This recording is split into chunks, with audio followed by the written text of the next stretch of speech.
আমার নাম মোহাম্মদ মুস্তাফিজুর রহমান। আমি এই মসজিদে প্রায় দীর্ঘ 6 বছর থেকে অবস্থান করতেছি।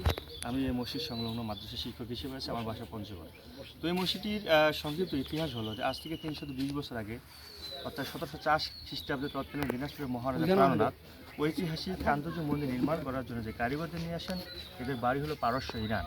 তো ইরানি কারিগররা যখন কান্তজি মন্দির নির্মাণ করতে আসেন, সেই সময় এই এলাকায় কোনো মুসলমান ছিল না। আর মন্দিরটি যেখানে নির্মাণ করা হয় সেটি হলো নদীর একটি চর।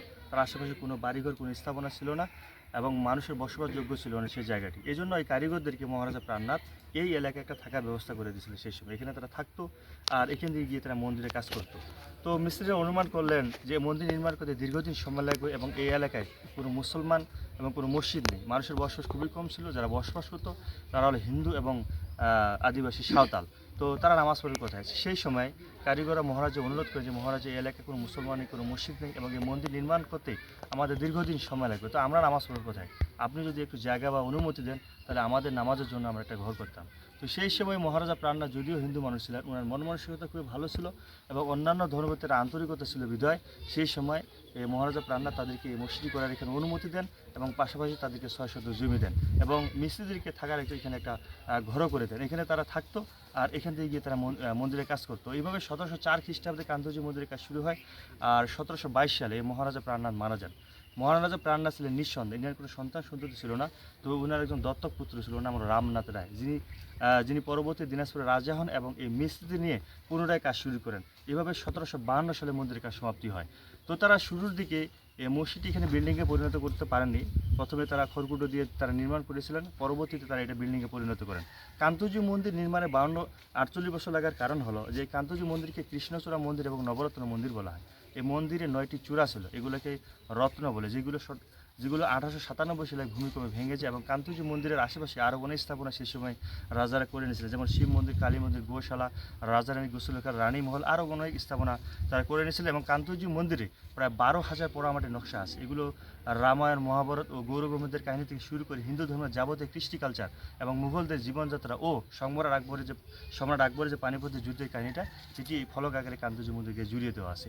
এই যে তারা দীর্ঘদিন এই অঞ্চলে ছিল, তাদেরও তো একটা নামাজের স্থানের দরকার। সেই সময় তারা শুরুর দিকে মসজিদটি এখানে ভিত্তিপ্রস্তর করেন এবং মিস্ত্রিদের মধ্যে যিনি হেড মিস্ত্রি এবং ওনার আপন ছোটো ভাই, এই দুটো পরিবার এখানে স্থায়ীভাবে থেকে যান। এরা ইরানি ফিরে যিনি পরবর্তীতে রাজা রামনাথ তাদেরকে এখানে স্থায়ীভাবে বসবাস করার সুযোগ করে দেন। কালের আবর্তে তার মৃত্যু হয়। বর্তমানে এই মিস্ত্রি বংশের 21টি পরিবার এখানে আছে। এরা মূলত আগে ফার্সি ভাষায় কথা বলতো, এরা ফার্সিয়ান ছিল, পরবর্তীতে এরা বাঙালি হয়ে এরা বাংলা ভাষায় কথা বলেন। এই দুটো পরিবারকে সেই সময় রাজা প্রায় 17 একর লাখেরা সম্পত্তি উপহার দেন। এই যে আপনারা যে জমিগুলো দেখতেছেন, এগুলোকে লাখেরা সম্পত্তি বলে, যে জমির কোনো খাজনা এবং কর সেই সময় নেওয়া হতো না এবং তাদেরকে দিয়ে দেন অফেরতযোগ্য হিসেবে। এবং পরবর্তীতে যখন এদের জনবল কিছু বাড়লো, তারা যেহেতু তাদের জনবল বাড়ছে, তাদের একটা মসজিদে একটা বিল্ডিং করার প্রয়োজন। পরবর্তীতে তারা 1793 সালে এই মসজিদটি এখানে বিল্ডিংয়ে পরিণত করেন।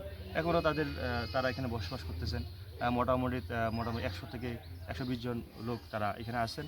আর আপনারা যে সুন্দর মসজিদের পরিবেশ দেখতেছেন, যে সুন্দর সাজানো গোছানো, এই মসজিদটি 1968 সালে এবং কান্তজি মন্দির 1960 সালে প্রত্নতত্ত্ব বিভাগের তালিকার আওতায় যান এবং 2012 থেকে 16 সালের দিকে কান্তজি মন্দিরের আশেপাশে যে অবকাঠামোমূলক কাজগুলো এবং এখানে যে অবকাঠামোর কাজগুলো, এগুলো প্রত্নতত্ত্ব বিভাগ আমাদেরকে করে দেন। এখানে সুন্দর পুরুষ ও মহিলাদের আলাদা ওয়াশরুম, মজুর ব্যবস্থা, গোসলের ব্যবস্থা, মেয়েদের জন্য আলাদা নামাজ ব্যবস্থা, এখানে একটা বিল্ডিং, এখানে একটা মাদ্রাসা চলে আমরা থাকি এবং এখানে একটা সুন্দর দর্শনার্থীদের একটা ছাউনি আছে এবং সুন্দর যে একটা বাউন্ডারি দেখতেছেন, এটা আমাকে করে দেন। আর এই যে সুন্দর প্লেসটা, মাটিটা দেখতেছেন, এগুলো এখানে যে মিস্ত্রি বংশ যারা আছে, এরা পরবর্তীতে এই জমিগুলো মসজিদের নামে ওয়াকফ করে দেন। আর একসময় এই এলাকায় কোনো মুসলমানই ছিল না। এই কারিগররা হলেন এই অঞ্চলের প্রথম মুসলমান এবং স্থানীয় মুসলমান। এখন আশেপাশে কিছু মুসলিম দেখা যাচ্ছে। এরা যুদ্ধের পূর্ব দিকে, অর্থাৎ 1960 থেকে 65 সালের দিকে বাংলাদেশের রাজশাহী ও নোয়াখালী এই দুই অঞ্চল থেকে কিছু মুসলিম আশেপাশে বসবাস করাতে এখন একটু মুসলিম সংখ্যা বাড়ছে, তবে খুব একটা বেশি না। এখনও এখানে শতকরা মাত্র 10 ভাগ মুসলিম, বাকি 90 ভাগ হিন্দুরা হলো এখানকার প্রভাবশালী। আর এখানে প্রতিদিন হাজার হাজার দর্শনার্থী আসেন। শুধু বাংলাদেশ নয়, বিশ্বের বিভিন্ন কান্ট্রি থেকে এখানে এই কান্তজি মন্দির এবং নয়াবাদ মসজিদ দেখতে আসেন। আর মসজিদটি অনেক ছোট ইমাম সহ 41 জন মানুষ নামাজ পড়া যায়। শুরুর দিকে এটা এক কাতার বিশিষ্ট ছিল, কারণ ইরানিরা হাইটে অনেক লম্বা ছিল, তারা এক কাতার হিসেবে ইউজ করতো এবং ইমাম দাঁড়ানোর যে অংশটুকু সেটি মসজিদের ভিতরে সীমাবদ্ধ, এটা বাইরে পিছনে অতিরিক্ত না। এটি এখানে 3টি গম্বুজ, 4টি টাওয়ার ও 3টি দরজা ও 2টি জানালা আছে, আর জানালা ও দরজাগুলো আমরা পরবর্তীতে চেঞ্জ করি। আর বাইরে যে ফ্লোরটা দেখতেছেন, এই ফ্লোরটা আগে থেকে ছিল, আগে ফ্লোরে নামাজ হতো না, এখন ফ্লোরে নামাজ হয়। এখন শুক্রবার এখানে বিভিন্ন অঞ্চল থেকে এখানে মানুষ নামাজ পড়তে আসে। সামনে একটি গেট ছিল, সংস্কার হয়ে গেটটি বিলীন হয়ে গেছে। আর মসজিদের আপনারা দক্ষিণ পাশে যে একটি কবর দেখতেছেন, ইনি হলেন সেই ভদ্রলোক যিনি কান্তজিউ মন্দিরের মুসলিম কারিগরদের মধ্যে হেড এবং এই মসজিদের প্রতিষ্ঠাতা এবং এটার হেড কারিগর। সেই ভদ্রলোক এখানে মারা যান এবং তৎকালীন যে ইট দিয়ে মসজিদ ও মন্দির তৈরি করে, সেই ইট দিয়ে তার কবরটা এখানে সংরক্ষণ করে রাখা হয়েছে, যেন পরবর্তী জেনারেশন তারা জানতে পারেন যে ইনি হলেন সেই ভদ্রলোক। আর মসজিদের উত্তর পাশে যে ভাঙ্গা অংশটুকু দেখতেছে, এটি কি 1 গম্বুজ বিশিষ্ট একটি ঘর ছিল। এখানে মসজিদের সরঞ্জাবি বা তবারক বা ইমাম মৌজারা থাকতেন। এখন যে অংশটুকু দেখতেছেন, এটি হলো একটি ঈদগাহের মেহরাব। তৎকালীন যে এখানে কারিগররা এখানে বসবাস করতেন, তারা ঈদের নামাজ হিসেবে ব্যবহার করতেন।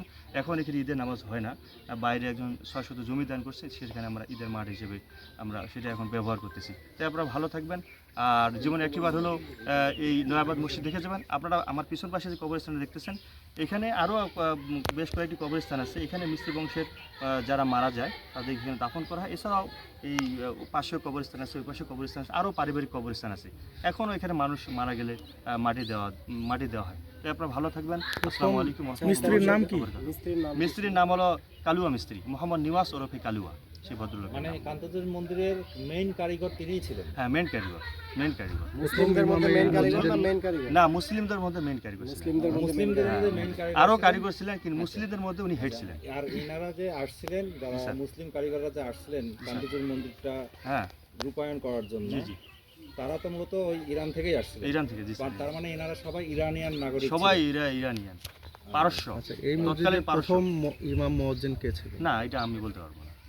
প্রথম ইমাম মুয়াজ্জিন কে ছিল এটা অনেক আগের কথা। এখন কে করে? এখন আমি হলাম এখানকার সহযোগী ইমাম। আমি মূলত মাদ্রাসার দায়িত্বে আছি, ইমামের অবর্তমানে আমি দায়িত্ব পালন করি।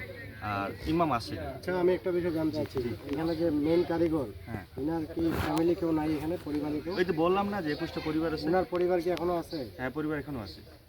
উনারাই তো অধিকাংশ, তো উনারাই ওনারই বংশোদ্ভূত আছে কি এরকম? ওখানে আপাতত এখানে কেউ নেই। দেখো তো খুশিদ আছে নাকি ভিতরে? না, ইরানি ভাষা কথা বলতে পারে না। না, ওরা এখন তো বাঙালি হয়ে গেছে, জেনারেশন চেঞ্জ হয়ে গেছে, ওরা বাংলা ভাষা কথা বলে। এবং এরা শিয়া সম্প্রদায়ের মুসলিম ছিলেন, এরা কিন্তু শিয়া ছিলেন। ওই কারিগরের কোনো ছবি নেই? না, এটা তখন তো ছবির মনে প্রচলন ছিল, তখন তো ক্যামেরা ছিল না। 1700 সনের দিকে কথা। আমার ছবি নাই না, ছবি